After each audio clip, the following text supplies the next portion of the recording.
How's it going, everybody? My name's Kody. Hopefully I have a little bit more than a couple minutes because my testimony started a long time ago. I grew up in a situation that was full of hurt, pain, loss, struggle from a very young age. And I sparsely went to church. I feel like it was more or less just because we lived 2 houses down from a church and it was a way for my mom to get me out of the house.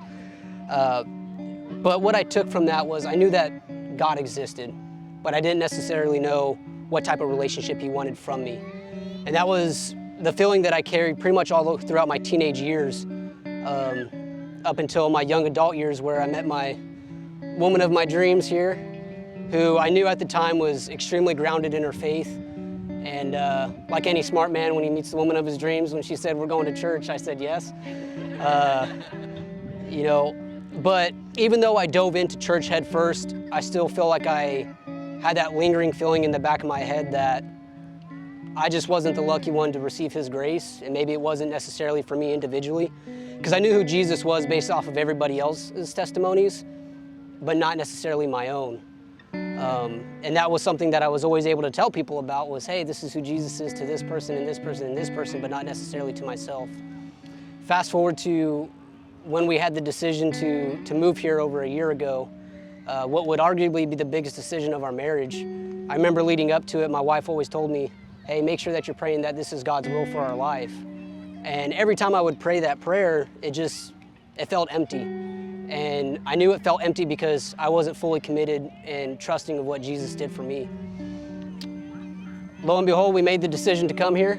And it wasn't several months into it that I started having convictions about really me being lukewarm to the Spirit and not trusting who Jesus was to me. And it seems like it's kind of a reoccurring message or testimony here. I was sitting in church and Pastor brought up several comments during a sermon about how God doesn't call us to be half in and half out. He wants us fully committed.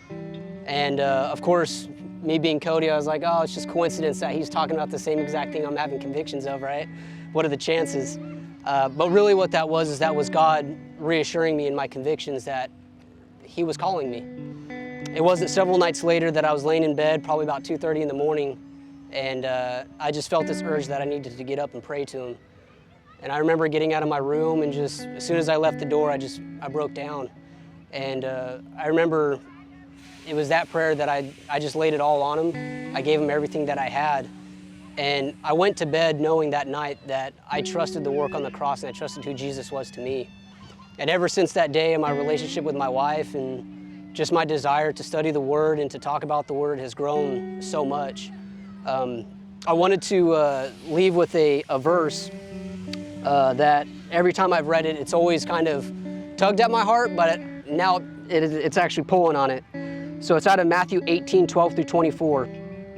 It says, "What do you think if a man owns 100 sheep and one of them wanders away? Will he not leave the 99 on the hills and go to look for the one that wandered off? And if he finds it, truly I tell you, he is happier about the one sheep than about the 99 that did not wander off. In that same way, your Father in heaven is not willing that any of these sheep one should perish." For so long of my life, I've been that one that's kind of been astray. And previously in my life, I never thought I saw God in my life working behind the scenes. And since I've accepted Jesus Christ, His hands are everywhere in my life. And that was a revelation to me. So now I know that I was one and now I'm back. And that's because I wanted to be found.